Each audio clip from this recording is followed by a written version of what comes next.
Sorry for the wait. No worries. I'm doing good. How are you? I'm good. I'm good. So you're on your break right now for remote learning? Yeah, I'm taking a break and then I have to get back on at like 1:30. But All no right. So I'll worries. make this quick because I don't want to get you in trouble or anything. It's all good. All right. Just give me 1 second. I'm going to start the record. Okay.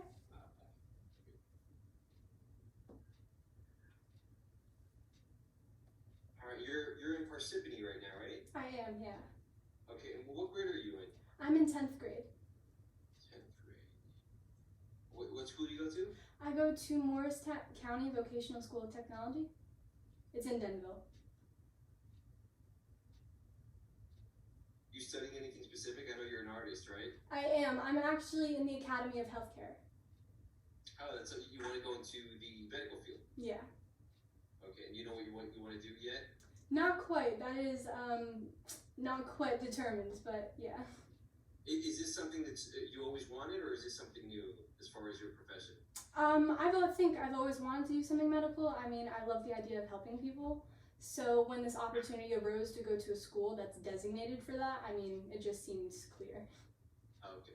Because I know a lot of people who are now trying to go into the medical field because of COVID, Yeah. because of everything that's going on right now. So I didn't know if that it was inspired by a certain thing that happened. Yeah. All right, so we're going to start. I'm recording. This is going to be for the 6 o'clock show. I already spoke to your mom. 5 o'clock show. We'll make sure you get all the links and all this good stuff that we Got it. probably put in the film.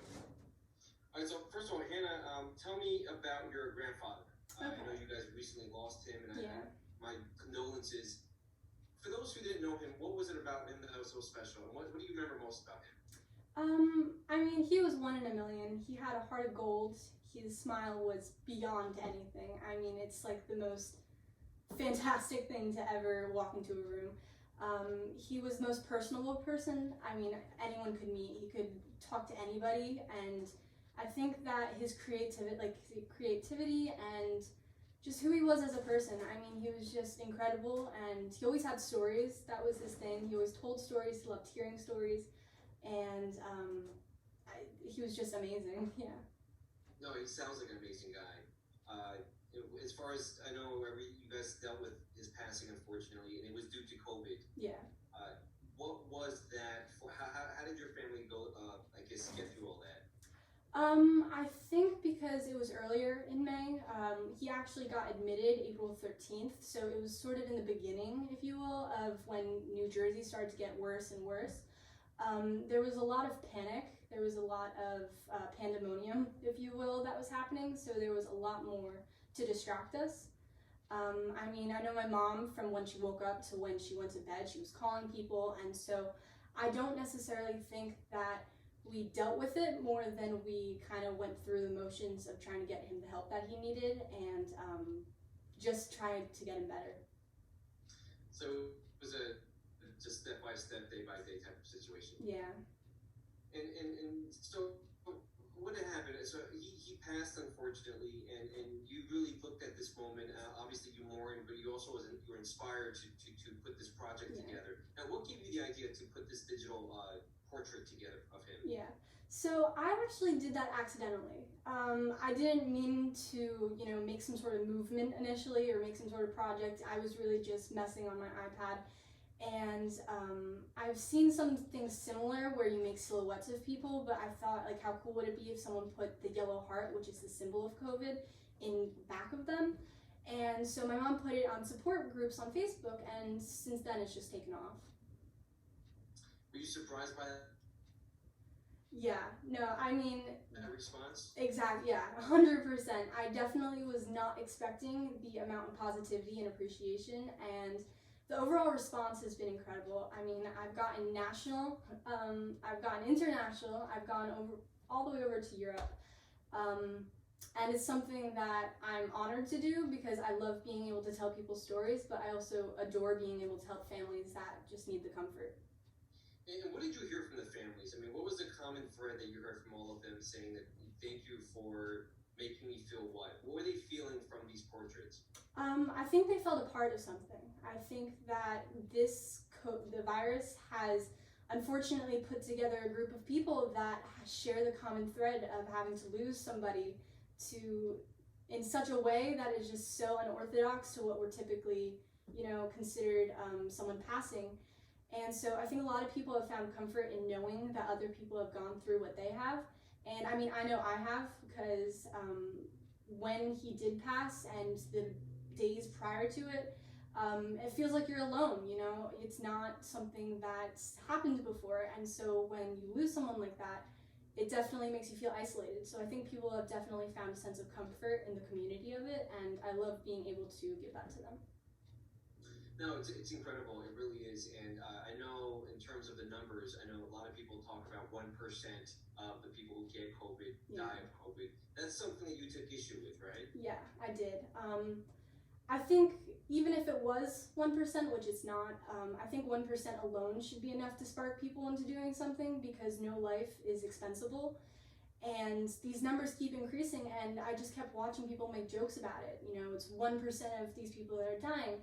And 1% means nothing until it's your loved one. It doesn't mean anything until it is your grandfather or your parents that is the one that's passed in that 1%.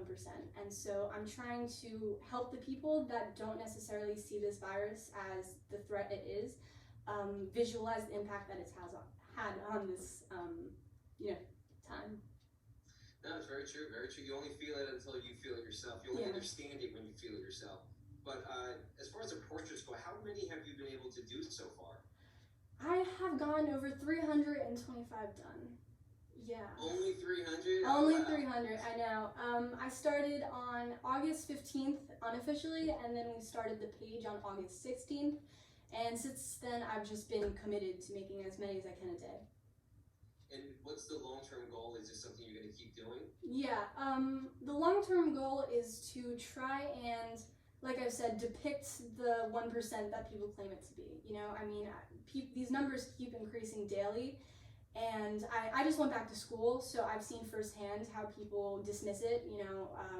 The masks are uncomfortable, I don't want to wear it. Well, if that can save someone's life, if that can save someone else's grandfather, I think that if I can get that message across through them, in them seeing what I'm doing, that's the message I'm trying to do. So it's definitely something I'll be continuing. You're wise beyond your years. Thank you. Your mom did something really well with you, because you're speaking like you're incredibly older than 15 years old. Thank you. And if someone wanted to request a portrait of their loved one, is there a way you could do that on your site, or how does that work? So our Facebook is primarily where we get a lot of the people asking, like a lot of requests. We respond to every message we get, so on Messenger, you can message us from the page. And on Instagram as well, I'm at covid.victims. We get a lot of DMs from there as well, and we respond to all of them. Great. And the photos that you do have on their Facebook page, is it okay if we show some of them? Oh, of course. Doing? Yeah, please do. And this is all based on volunteer donations. You're doing this, you're not charging anyone for this, or how does it work? So it is totally free. I ask nothing of people aside from spreading the message. I think that if I did put a price to it, it would defeat the purpose of what I'm trying to do. And so everything I do is totally free, and like I said, all I ask is that people just keep spreading the, message I'm trying to convey. And is there a specific program you use to put this together? Is it Photoshop, or is it like is it an app you use? Yeah. So it's on, it's Procreate, so it's like Procreate, and so it's that app, and I just use an Apple Pencil, and my mom jokes that she's finally got her money worth for it, because it was a little expensive, but, I think with what I'm doing with it, it kind of compensates. No, it's incredible. No, you never know. I mean, it's such a small thing, it's making such a huge impact with a lot of the families that you're being able to reach. But thank you so much for your time today. I really appreciate it. Thank you. I appreciate you allowing me to tell this story, because I think it's something that when more people learn about it, it makes them feel like they're part of something, like you said. Yeah. Well, thank you so much for having me. I mean, this is an amazing opportunity, and I appreciate it beyond words. Of course, and your mom said you're going to get seen tonight, is that right? I am, yeah. So my grandfather's getting a memorial, and then my story is also going to have a little feature on it as well. That's incredible. I'll make sure to tune in for that too. Thank you, that would be great. All right, well, Hannah, I guess I'll be in touch with your mom. I told her I was going to send her the video and all that good stuff after we air, so she has it all. It's a promise I made to her because I know how moms are. Of course, yeah, no, thank you. You saved me from a lot of going around. All right, well, thank you so much. I appreciate your time today. Of course, yeah, thank you so much for having me. All right, take care. You too. Oh my gosh.